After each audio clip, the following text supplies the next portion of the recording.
For small business owners, well-written sales copy can be quite effective for getting the word out, pulling customers in, and helping the business grow. But without a big budget to hire an ad agency, many entrepreneurs find themselves writing advertisements and sales letters for their businesses, often without much knowledge or experience about how to do it right. Well, here with his thoughts on how entrepreneurs can sharpen their sales copy skills, entrepreneur and author of the book You Can Still Win, Andre Taylor. Good morning, Andre.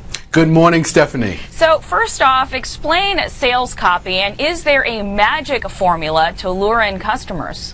Well, sales copy is really about persuasively and systematically putting forth the case that your product or service or offering is really something that they should take advantage of. It's, in some ways, it is salesmanship on paper, and the idea is to really pull someone in and make them excited about what you have to offer and get them to take action. Okay, so what's the biggest mistake that entrepreneurs make when they're writing their own copy? I think one of the biggest mistakes is that they don't really define exactly who they're talking to and how to talk to that person effectively. One of the keys here is you have to understand that the person reading this copy has a certain frame of mind, has a certain experience, has a certain perspective, and you've got to tap into that rather quickly. All right, so let's get into your advice. What is the first key to writing effective sales copy?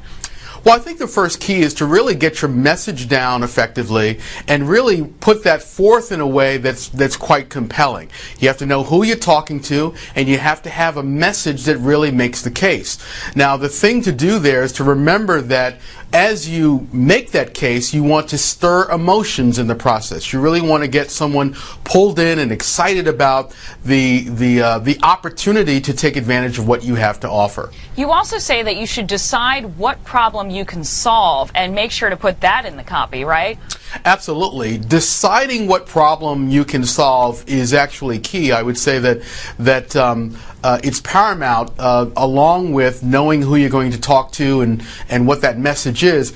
When you define the problem you're going to solve in a way that the consumer can understand, or even if it's a business client can understand, you're really going to pull them in. They're going to realize that they have that problem, and they're going to read on because it's going to be something that they want to solve. In this age of the internet and short messaging, should you abbreviate your copy at all? Well, I think one of the greatest misnomers about sales copy, particularly in this internet age, is that it has to be short. I would say that sales copy has to be long enough to do the job. And frankly, if you are speaking to your audience in the right way and you are really pulling them in, you're making a compelling case, you're stirring their emotions, that person is going to read as long as it takes to understand what it is you have to offer, and they're going to get excited along the way. Do you have to be careful, Andre, about hitting a nerve when you're writing dynamic, emotional copy? Well, I think the thing you have to be careful of is that you don't want to write in a cliched manner. Sometimes when people try to write sales copy, what they do is they actually implement a lot of bad habits. I think stirring emotions is always good. We certainly don't want to go over the top, but I think you want the person to feel that this is something I really want and that you understand their problem. How do you make your copy sort of stand out from all of the others? I think one of the keys here, Stephanie, is to really write it in a direct and personal way. When you write in a direct and personal way, what you're doing is you're talking directly to that person, and it feels like it's a friend talking to them. The other thing I think that's important is you must have a compelling headline. It's also useful to have things like subheads that will guide the reader along. These sorts of things enable the person to kind of jump around even if they want and still get the impact of the message. Now, obviously, the end result is you want the potential customer to take action. So how do you make sure to do that? Well, sales letters and ads really should have a certain structure. I sort of hinted at that a little bit earlier in that you want to have an effective headline. You want to have great subheads. You perhaps want to have a time frame where they have to act. You want to have testimonials there. And there are also some words actually that can be quite effective in pulling someone in. Over the years, ad folks have really studied the impact of certain words like new and improved and special and amazing. There's a whole host of words that really get people's attention. Got it. And where can people find help with more help with their sales copy? Are there tools out there? Well, I think one of the first things you want to do is to really start to keep a file of the sales letters that come to your home and the catalogs that you really find compelling.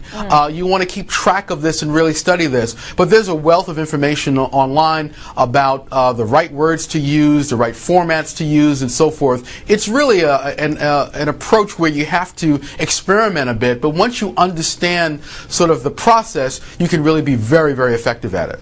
Any final words of advice for some small business owners looking to enhance their advertising abilities? I think that selling on paper is one of the most important skills that you can learn, and it is actually one of the most effective uses of your time. So I think it's something that you really should devote time to. Sometimes people are very afraid of it.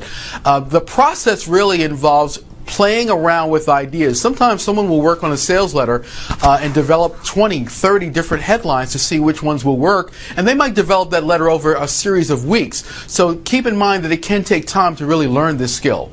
All right, but invest the time. Exactly. And Andre Taylor, author of the book You Can Still Win. Thanks a lot. Good to see you, Andre. Great to see you, Stephanie.